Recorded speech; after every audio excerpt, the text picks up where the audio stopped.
tubular steel. Cuts down on the coils we have to stop. It also provides an exact color match. So we got a similar coil. Difference with this one being we don't have the turnstile and the upender and everything. We use the same upender inverter over there. That's what they do here. But they run one color at a time here, so they got to switch colors every pull a coil off the switch every time. What they do, they'll run that off of the coil. We'll put a piece of protective plastic wrap on it as it runs through, and then this machine here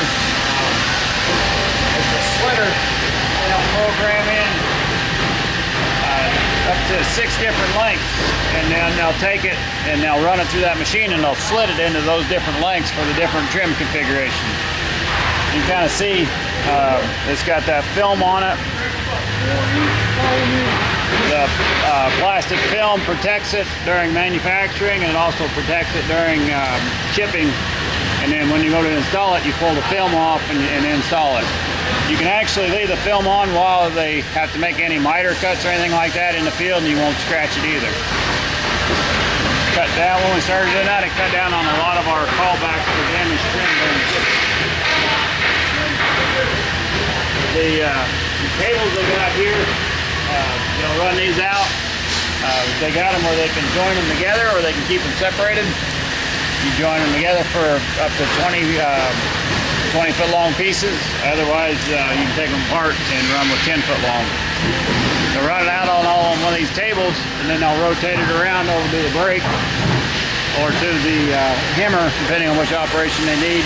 And then they'll be able to not handle the material, just move the table.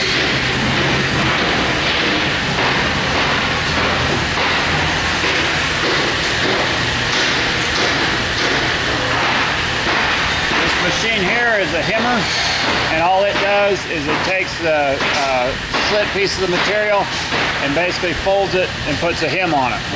That hem protects the cut edge and gives you a nice finished look to a piece of trim.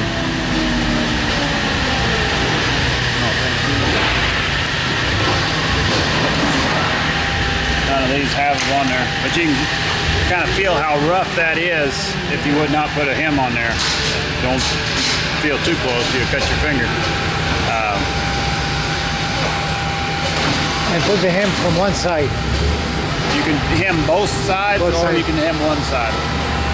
A lot of times you don't need to hem on both sides if it's going to be pushed up underneath the steel and not be seen. You won't put a hem on both sides, you just only hem to one side. Anytime you want a hem is where you want a nice clean finished look. The other thing it does is the hammer, if these vary a little bit in width, it takes that out of it too. It only hems back over the width that you put in. So it's another way to ensure quality control. If these get slit out at 5 1/8 instead of 5 1/4, it'll only fold over just that much material, so it gives you the finished width that you want.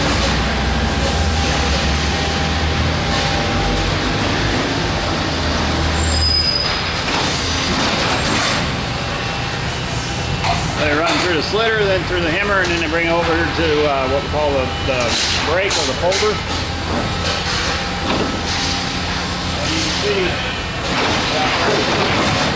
you pick the trim configuration you need, and then it automatically back and forth.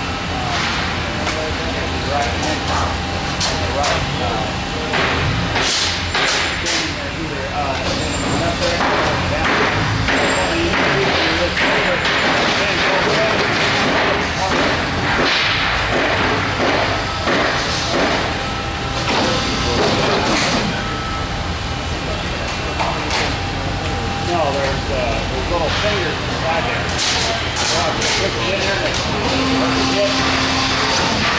so these actually on those little fingers back there. They move it back and forth based on all he is doing is just fingers right around.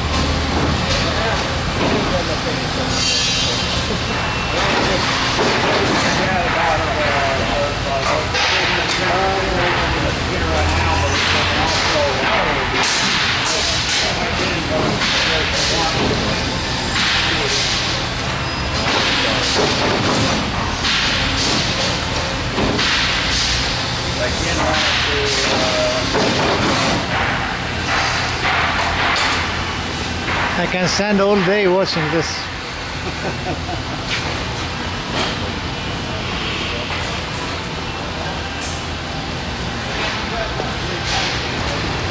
After we get everything formed, if they're running on a job per job basis, it'll run right over here to packaging. Otherwise, they're running where they're running to stock or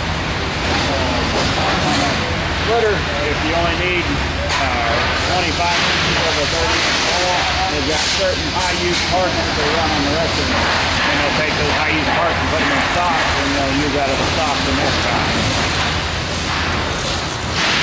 So we got several different trim configurations and then several different stocked items. Usually try to stock it where you don't have similar colors right next to each other. So you might want to split a white. If you got we got like what we call a snow white and a bone white. They're just different shade of white. You don't want to store those two right next to each other. You might get confused. So you might want to throw a red or a burgundy color in between those.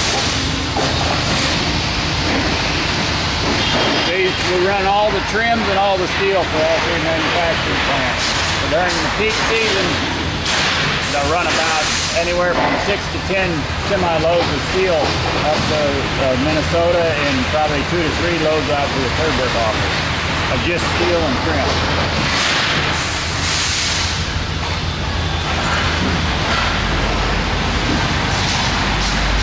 We've also incorporated some other roll formers that will form gutter in our corners. We bought these off of a manufacturer that we had previously used before we started our own roll forming business.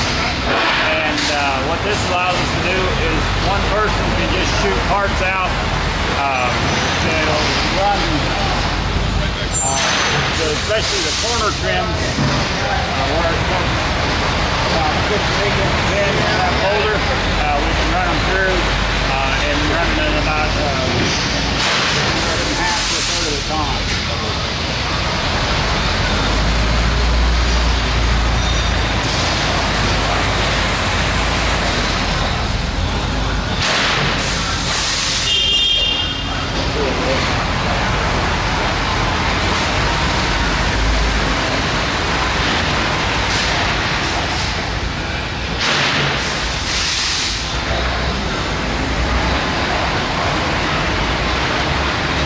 The nice shape that you get for like a rake or a corner trim with the roll former. If you try to do that on that bender, you'd be bending, you'd hem it 1, 2, 3, 4, 5, 6, 7, 8, somewhere near about 16 bends on that folder rather than what you got shooting out of the roll former.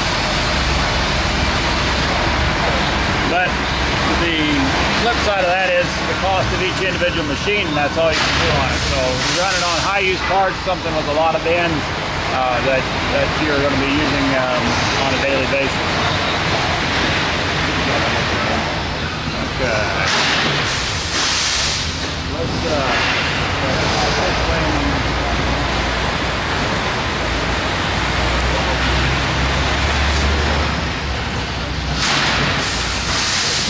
Let's